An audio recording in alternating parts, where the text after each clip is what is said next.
လူတစ်ယောက်ဟာပိုင်ဆိုင်မှုတွေအများကြီးရှိနေပါရဲ့နဲ့ဘာလို့ဆင်းရဲတယ်လို့ခံစားနေရတာလဲသင်ရောဘယ်လိုထင်ပါသလဲခင်ဗျာတကယ်တော့ကျွန်တော်တို့ဟာကိုယ့်လက်ထဲမှာရှိနေတဲ့စိန်ပွင့်တွေကိုခဲလုံးတွေအမှတ်နဲ့လွှင့်ပစ်နေမိတာမျိုးဖြစ်နိုင်ပါတယ်ဒီနေ့ဒီအတန်ကိုကြားနေရတဲ့သင်ဟာကမ္ဘာပေါ်မှာအချမ်းသာဆုံးစီးရင်ဝင်တစ်ယောက်ဆိုတာကိုကျွန်တော်သက်သေပြပါရစေအခုဒီဗီဒီယိုဒါမှမဟုတ်ဒီအတန်ကိုနားဆင်နေရတဲ့သင်ဟာတကယ်ကိုကံကောင်းလွန်းတဲ့သူပါကမ္ဘာ့ကျန်းမာရေးအဖွဲ့ WHO ရဲ့အဆိုအရကမ္ဘာပေါ်မှာအမြင့်အာရုံချို့တဲ့နေတဲ့သူတန်ပေါင်း250ကျော်ကမ္ဘာလူဦးရေရဲ့300% ဝန်းကျင်ရှိနေပါတယ်သင်ကတော့အဲ့ဒီထဲမှာမပါဝင်ပဲလောကကြီးရဲ့အလှပတွေကိုကြည့်ရှုခွင့်ရနေတော့မှာပဲဒါအပြင်အခုကျွန်တော်ရဲ့လေယူလေသိန်းကိုခန်းစားနေရတယ်ဆိုရင်လဲဝမ်းသာစရာပါပဲကမ္ဘာလူဦးရေရဲ့900% နီးပါးဟာအကြားအာရုံအခက်အခဲတွေနဲ့ရင်ဆိုင်နေရပါတယ်သင်ဟာအဲ့ဒီလူနည်းစုထဲမှာမပါဝင်ပဲအမှုပညာရဲ့ရတတွေကိုခန်းစားခွင့်ရနေတာဘယ်လောက်များကံကောင်းလိုက်ပါသလဲခင်ဗျာဒီထက်ပိုပြီးစဉ်းစားကြည့်ကြရအောင်ပါဒီဗီဒီယိုကိုနားဆင်ကြည့်ရှုနေနိုင်တယ်ဆိုတာကသင်လက်ထဲမှာဖုန်းတစ်လုံးဒါမှမဟုတ်ကွန်ပျူတာတစ်လုံးရှိနေပြီးတော့အင်တာနက်လိုင်းမိတဲ့နေရာမှာရှိနေလို့ပါဒီလိုအခြေအနေမှာနေနိုင်တယ်ဆိုတာကသင်ဘဝဟာလူများစုထက်အခွင့်အရေးပိုတာနေတာပါတသနာပညာရှင်မာကတ်အော်ရီလီယပ်စ်ကပြောဘူးပါတယ်မင်းမှာမရှိသေးတဲ့အရာတွေကိုတောင်းတနေမဲ့အစားမင်းမှာရှိပြီးသားအရာတွေတဲက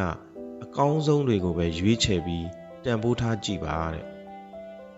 သင်ဟာအခုနီးပညာရဲ့အသီးအပွင့်တွေကိုခန်းစားနိုင်တဲ့အဆင့်အတန်းတစ်ခုမှရောက်ရှိနေတာကိုမေ့မထားပါနဲ့ဒီ podcast လေးကိုအခုချိန်ထိနားထောင်ပြီးနားလည်နိုင်စွမ်းရှိတာဟာသင်ရဲ့ဉာဏ်ရည်မြင်မာမှုနဲ့စိတ်နှလုံးနူးညံ့မှုကိုပြသနေတာပါအပြုသဘောဆောင်တဲ့စကားလုံးတွေကိုလက်ခံနိုင်စွမ်းရှိသူဟာအခြေခံအဖြစ်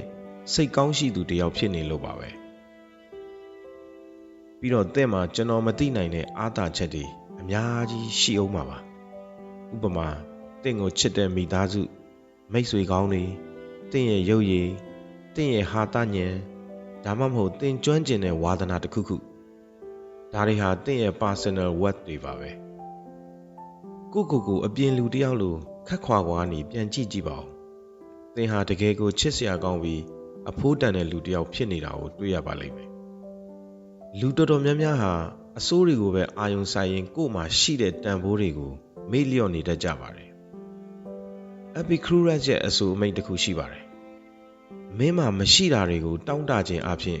ရှိနေတာတွေကိုမဖျက်ဆီးပါနဲ့တဲ့တကယ်တော့ငြိမ်းချမ်းမှုဆိုတာ